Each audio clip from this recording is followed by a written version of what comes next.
O primeiro ponto que eu queria lembrar é o que existia antigamente, que se chamava, salvo engano, regime das provas legais, né?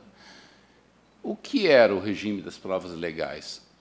Me corrijam se eu estiver errado, mas existia um manual, existia um roteiro que orientava o julgador sobre como ele deveria valorar e como ele deveria classificar as provas. É isso, doutor Fernando? É a disciplina dos códigos, né, para que a gente pudesse fazer isso. Elas sempre existiram textuais ali numa ordem. Uma ordem não era propriamente hierárquica, mas ela tinha uma ordem de produção. A prova testemunhal, conhecida e chamada, acho que injustamente muitas vezes, de a prostituta das provas, a documental e a pericial. E a pericial. É a antiga estrutura. Então, existia uma regra, né? Hoje é um pouco diferente. Hoje nós temos o livre convencimento motivado do juiz, né? E exatamente eu começo a minha exposição falando sobre isso, sobre o que é o livre convencimento motivado do juiz e a chamada persuasão racional, né? Até agora nada mudou aqui, mas vamos em frente, não há problema. Essa persuasão racional, e eu faço uma comparação na minha apresentação com algo bastante diferente, que é a convicção íntima. Convicção íntima é aquela do tribunal do júri, né? Então, quem participa do júri, ele pode decidir de qualquer forma. Essa íntima convicção, né, ela é admitida somente no tribunal do júri, ou seja, o jurado ele não precisa seguir nenhuma norma, ele pode decidir conforme o que ele acha daquele caso. É isso mesmo, doutores? Está correto isso? Sim. O jurado é considerado o juiz daquele fato. Então, a mesma prerrogativa do juiz togado, o jurado tem para aquele fato livre de convencimento. Obrigado. Então, o convencimento persuasivo e o livre convencimento ele exerce ali naquela sessão do júri, quanto a todos os fatos que foram trazidos naquela... Perfeito. Por outro lado, né, na persuasão racional, o juiz tem o livre convencimento, mas ele precisa fundamentar a sua decisão. O que limita o juiz nessa fundamentação? Primeiro é o contraditório, né? Se o juiz segue o contraditório do mérito, o contraditório jurídico, mas também o contraditório na questão técnica, ele com certeza terá uma visão muito mais nítida, muito mais clara daquela tecnologia. Ele não será guiado apenas por uma ata notarial, ele não será guiado apenas por um print de uma tela, mas ele submeterá aquela evidência a uma discussão. E, com isso, ele vai conseguir fundamentar de forma muito mais clara. Eu uso essa comparação, que talvez do ponto de vista do direito, da norma, não seja a mais precisa, mas ela mostra claramente uma diferença entre o que seria a íntima convicção pessoal do julgador e uma persuasão efetivamente racional. E aqui eu trago um estudo que o meu colega da Escola Politécnica da Universidade de São Paulo, o Marcelo Zocchio, fez, meio que complementando um pouco o estudo que o Dr. Fernando apresentou. O que o Marcelo fez? Ele entrevistou, ele levantou a opinião dos juízes das varas cíveis de São Paulo a respeito dos laudos que os seus próprios peritos fizeram. Ou seja, o juiz escolheu um perito, nomeou esse perito, aguardou ele fazer a prova pericial, o exame pericial, recebeu o laudo e aí manifestou uma opinião a respeito desse laudo. Qual o resultado, doutor Fernando? E aí o senhor vai ver por que do meu agradecimento. É aterrador. O que os juízes acham sobre os laudos que eles encomendaram? Quase todos com linguagem excessivamente técnica. O que isso quer dizer, gente? Um juiz que acha um laudo excessivamente técnico, ele entendeu o que do laudo? Nada, né? ele entende que os laudos, quase todos, são excessivamente prolixos. O que isso significa? Que ele não leu. Obrigado. Ele acha que os laudos são dúbios ou vagos. O que significa? Que ele repudia o laudo, que ele não quer o laudo, que ele detesta esse laudo. E o mais grave, laudos que contribuem efetivamente para a elucidação da lide, quase todos. Ou seja, doutores, aqueles laudos dúbios, aqueles laudos excessivamente técnicos e aqueles laudos excessivamente prolixos foram utilizados para o convencimento racional, foram utilizados para fundamentar uma sentença, uma decisão. Me parece, doutor Fernando, que isso comprova isso que o senhor está dizendo. Não só esse juiz está se baseando numa ata notarial, que com certeza tem fé pública, né, por uma questão legal, mas ele também está ignorando solenemente o laudo que o perito fez. E aí, gente, vocês viram durante o dia de ontem e durante o dia de hoje a complexidade desses dois mundos, a complexidade do mundo jurídico e a complexidade do mundo tecnológico. E, de repente, vocês têm que juntar esses dois mundos. Uma primeira questão que salta aos olhos é: a perícia não pode ser um palpite técnico. A perícia não pode ser uma opinião do perito. A perícia técnica ela tem que ser baseada no que o perito aprendeu na faculdade, no que o Conselho Regional específico da área dele define como correta. Então, nesse exemplo, vocês estão vendo na primeira linha uma perícia de software. Software não é regulamentado, então, em tese, alguém que tenha formação em software, um profissional de tecnologia da informação, pode fazer uma perícia de software. Mas o que acontece no segundo item? Se essa perícia envolver software e hardware, exemplo, internet das coisas, exemplo, um POS, um terminal de banco, um quadro eletrônico, essa perícia pode ser feita por um profissional de TI? Não. Isso é uma violação do registro profissional, da legislação profissional.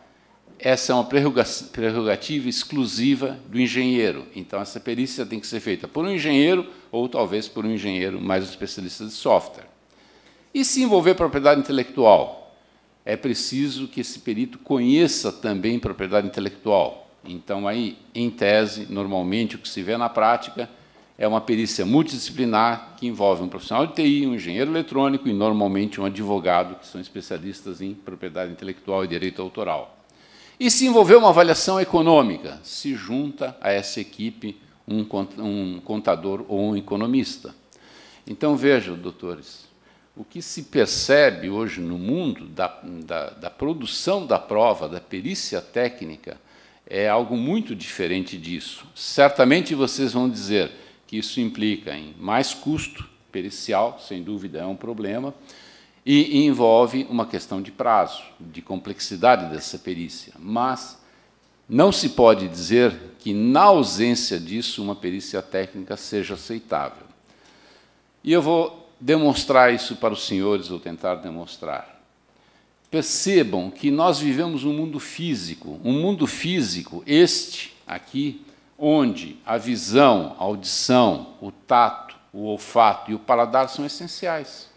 Mas a pergunta é, senhores, e no mundo digital?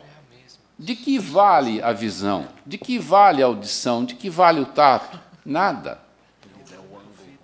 Vocês já imaginaram um perito escrever num laudo ou dizer para um juiz que esse dado não cheira bem? Ele sente o cheiro de um dado? Ele vê o dado? Ele toca o dado? Não, senhores, isso não existe. Se percebe que julgamentos e normas estão completamente equivocados nesse sentido. Por quê? A pergunta é, isso que vocês estão vendo aí, vocês estão vendo do lado direito um print de uma tela, WhatsApp, com ameaça, vou te matar. Do lado esquerdo, em cima, um e-mail com ameaça igual. Do lado esquerdo, embaixo, uma planilha eletrônica com uma possível fraude em uma licitação. Vocês acham que isso são evidências digitais? O que vocês acham? Alguém concorda que isso é uma evidência digital? Senhores, se eu piso na lama, tem a lama, eu piso, tiro o sapato, fica uma pegada. E no dia seguinte, aquilo se torna uma cena de um crime. Então, vai lá o perito, vai lá a autoridade policial e vê aquela pegada na lama. Isso é um vestígio? Essa é uma evidência? Estamos todos de acordo que é. Só que o perito faz o seguinte, ele derrama dentro dessa pegada um gel, um plástico líquido ou gesso, né? Espera secar, retira esse molde e aí está a comparação. Do lado direito nós temos o molde em gesso e do lado esquerdo a pegada real na grama, na lama. Os dois são vestígios? Não, senhores. O da esquerda, a pegada na lama, é de fato um vestígio, é de fato uma evidência. E o molde de gesso é uma evidência? Não, é um molde de gesso. Poderia ser um relatório. Eu, perito, fui lá, vi uma pegada e descrevo aquilo. Isso é uma evidência? Não é, doutores.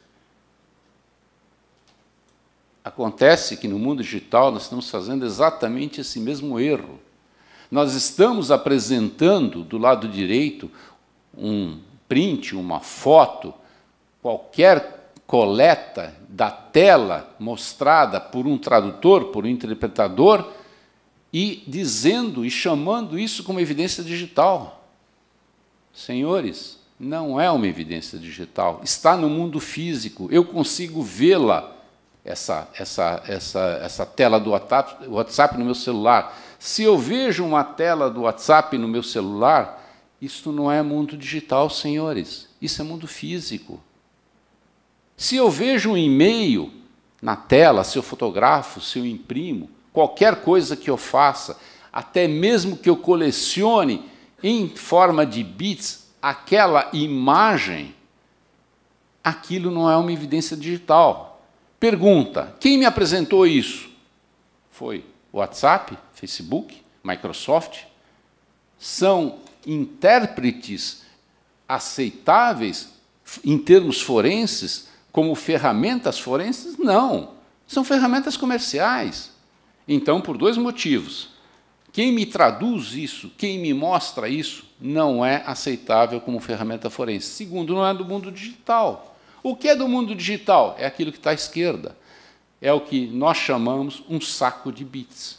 Vocês estão vendo o saco, mas vocês não estão vendo o que está ali dentro. Os bits que estão ali dentro, essas sim são as evidências digitais. Então começa uma confusão, me parece, doutor Fernando, doutor Marcos, doutor Agacir, uma confusão enorme, porque as pessoas estão apresentando aos tribunais moldes de gesso do mundo físico como se fossem pegadas na lama. Não são. O perito, para colecionar essas evidências, ele precisa colecionar um saco de bits e juntar ao processo um saco de bits, que são diferentes daquela imagem. Por que elas são diferentes? Porque o saco de bits só pode ser representado por zeros ou uns. Por isso é digital. Senão, não é digital, senhores. No mundo digital não existe 2. 1 mais 1 no mundo digital é 1, 0, não é 2. Então, doutores, se eu estou apresentando nesse exemplo no tribunal, se eu estou apresentando ao juiz a letra A, eu não estou apresentando uma evidência digital. A letra A no mundo digital é 01, 10, 0001. Se eu apresento um saco de bits com esse string, essa cadeia de caracteres que representam o digital, eu estou apresentando uma evidência digital. Claro que não se espera que o perito, nem o assistente técnico, nem o juiz, nem o promotor, nem o advogado leia binário, não é isso.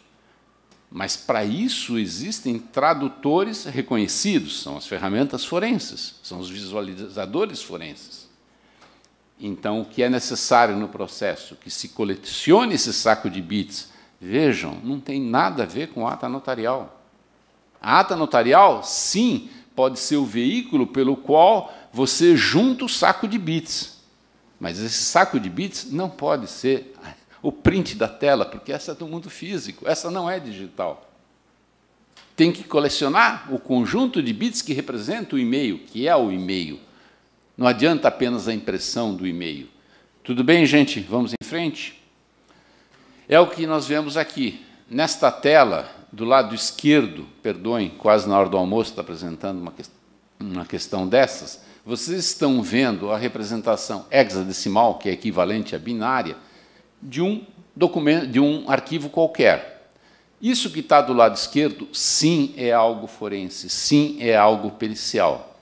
E eu preciso de um interpretador. Esse interpretador é a tela da direita. Nesse programa chamado Inex, eu clico lá em um determinado item do menu, ele me abre o interpretador. E ele me diz, vocês estão vendo aquilo que está circulado do lado esquerdo, que está selecionado, aquele conjunto de caracteres, 00AA, BE, CE, desculpe, isso não é letra, é número em hexadecimal, isso daí é representado pelo que está do lado direito. E tem todas essas alternativas, não existe só uma alternativa. Se o escrevente do cartório, tabelionato de notas, ou assistente técnico, bater o olho nisso e achar que isso é uma data, a primeira seta do lado direito, ele pode estar errado. Porque pode ser a segunda seta do lado direito, que é o endereço IP, que vocês estão vendo ali. Então, o mundo digital é facilmente iludível. E eu estou falando de uma tecnologia muito simples. Eu estou falando de um e-mail, de uma foto, de um texto de WhatsApp, de qualquer coisa. Então, se não for colecionado o saco de bits do lado direito, e se não for feita análise conforme, como diz o Código de Processo Civil, conforme a metodologia largamente aceita, alguém pode pegar uma data, que aí é 30 de abril de 2010, e achar que essa data representa, de fato, uma data, quando, em verdade, ela não é uma data, é a segunda, é um endereço IP, 200.0.85.81, é um exemplo, claro. Ou vice-versa. E se ele fizer isso, ele pode fazer uma busca e apreensão, pode fazer uma acusação falsa, no lugar errado, atribuir isto a uma pessoa que não tem nada a ver com a questão. A metodologia pericial é exatamente o que diferencia a mera opinião, a convicção íntima de todos nós, que vale no mundo físico, mas não vale no mundo virtual. Conclusão disso, doutores, os juízes precisam nomear peritos habilitados de verdade. Não basta o profissional ser um profissional que gosta de informática, que vive a informática, não é isso. Ele tem que ser legalmente habilitado. Às vezes basta um profissional de TI, muitas vezes, e cada vez mais, é necessário um engenheiro. Tipicamente, para fazer perícias na internet das coisas, tem que ser um engenheiro. Para fazer perícia de automação bancária, cada vez mais envolve o celular de forma profunda, interação eletromagnética, interação por rádio, tem que ser um engenheiro que participa disso. Segundo ponto, as ciências forenses precisam se tornar mais científicas. O que nós temos visto? E, mais uma vez, o que o Dr. Marcos e o Dr. Fernando disseram é extremamente importante, extremamente rico.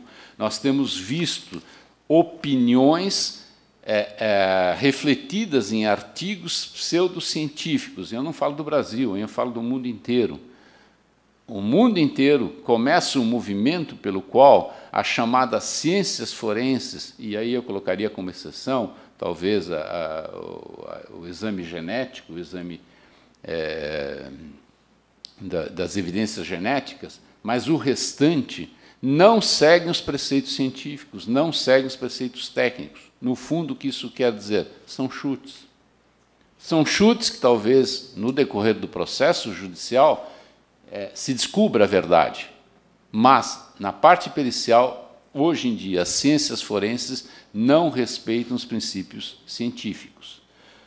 Por isso, os operadores do direito, hoje em dia, precisam, é essencial, que eles saibam distinguir a perícia verdadeira daquela que é falsa, da falsa ciência.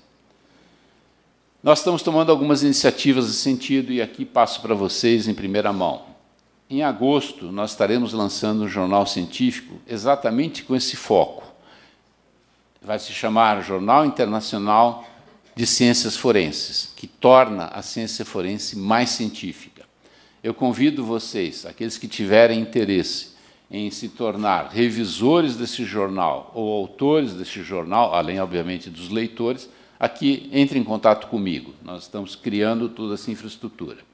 E estaremos lançando, a partir do segundo semestre, um conjunto de cursos à distância, voltado também para os operadores do direito, com esse objetivo, de tornar as ciências forenses mais científicas. Esse é o objetivo específico.